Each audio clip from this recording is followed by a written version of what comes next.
Wanita ini juga tidak malu. Di depan pria ini, dia menunjuk ke dadanya. Dan mengatakan bahwa tempat ini tidak nyaman. Ingin meminta dia untuk memeriksa saya? Pria itu tidak mengatakan sepatah kata pun. Langsung ke langkah pertama pemeriksaan mendalam. Ternyata pria ini adalah seorang dokter kandungan.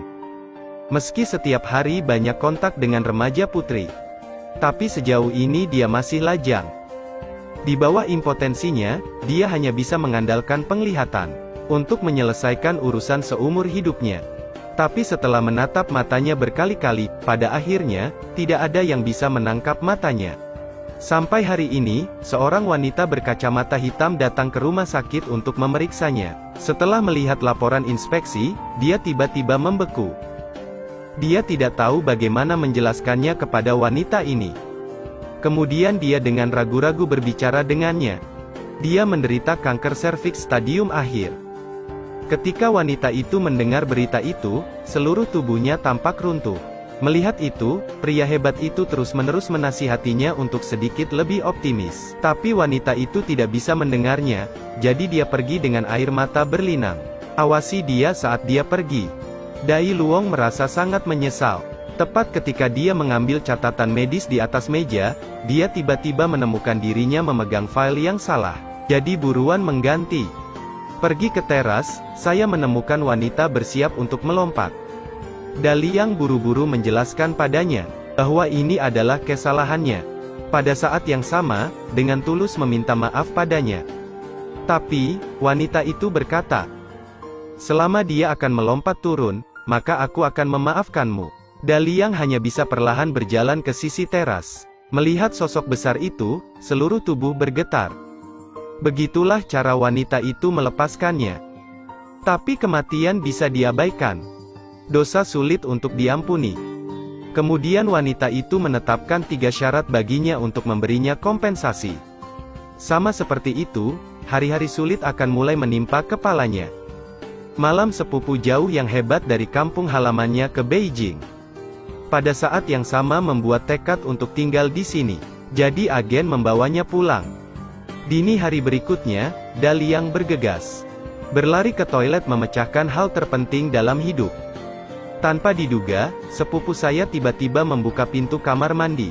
Pada saat yang sama, dia menatap Daliang dengan mata ingin tahu. Ketika Daliang dilihat, dia tiba-tiba merasakan bulu-bulu di sekujur tubuhnya berdiri. Melihat itu, mereka hanya tertawa dan pergi. Dai Liang sedang bekerja hari ini, tiba-tiba menerima panggilan telepon dari gadis lain. Jadi malam itu mereka berdua pergi ke pub dan keluar. Gadis yang lain mabuk sampai dia kehilangan kesadaran. Daliang hanya harus membawanya pulang. Saat melihat wajah cantik itu, dan tubuh montok gadis itu, Daliang tiba-tiba tidak bisa menahan perasaan sedikit pun. Lalu taruh dia di kamar tidur. Setelah beberapa saat, gadis itu berlatih seni bela diri. Daliang melihat ini dan perlahan memasuki ruangan. Langkahnya ini benar-benar membuat orang sedikit panas. Namun, ia juga berusaha mengendalikan amarah yang telah lama ada di dalam dirinya. Pada saat menutup pintu ruangan itu, ada suara keras di ruangan itu. Dai Liang segera masuk ke dalam. Ternyata gadis mabuk itu jatuh dari tempat tidur. Lihat itu, Daliang memeluknya kembali ke tempat tidur. Begitu saja, dia menyiksa Dai Liang sepanjang malam.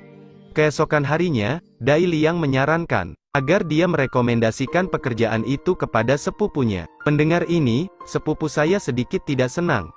Pada saat yang sama, dia mengatakan bahwa ketika dia menemukan pekerjaan sendiri, dia akan segera pindah. Ketika Daliang melihat ini, dia bergegas untuk menghiburnya. Pada saat yang sama, tekankan bahwa dia tidak berniat mengusirnya.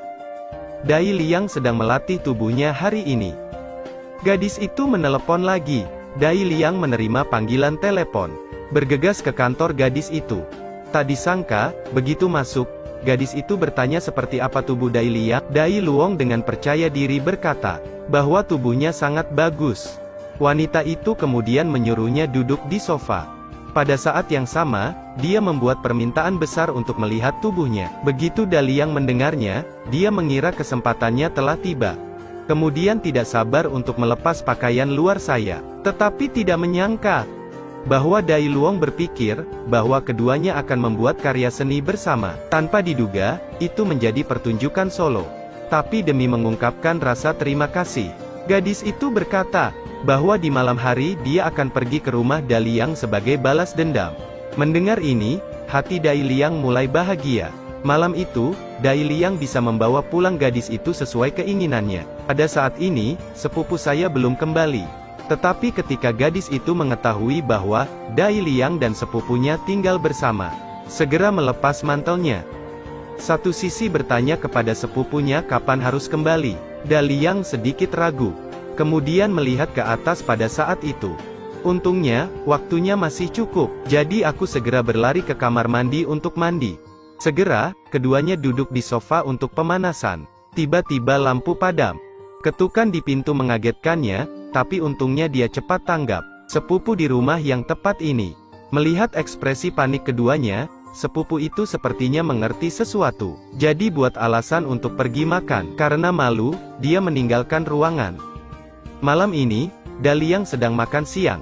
Ketika makan, dia tiba-tiba menerima telepon dari polisi. Jadi dia bergegas ke kantor polisi. Ternyata sepupu saya di bar bernyanyi diganggu. Jadi berkelahi dengan pelanggan. Dalam perjalanan pulang, Dai Liang marah dan menceramahi sepupunya, lalu membawa sepupunya yang terluka kembali ke rumah. Tanpa diduga, di tengah jalan, saya melihat pemandangan yang paling tidak ingin saya lihat. Gadis berpelukan dengan pria aneh. Dai Liang melihat ini dan segera berbalik. Setelah kembali ke rumah, Dai Luong patah hati. Tiba-tiba, aku merasa seperti diselingkuhi. Jadi marah berlari untuk menanyai gadis itu. Gadis itu menjawab dengan tenang. Orang itu adalah mantan pacarku. Kemudian gunakan bahasa yang mencela. Dai Liang hanya mengerti fisiologi siswi. Saya bahkan tidak mengerti psikologi siswa perempuan. Setelah itu, dia berbalik untuk pergi. Dai Liang melihat ini dan mengangkat tangannya untuk memegang gadis itu. Dia mengerjap karena merasa sedang dipermainkan oleh orang lain.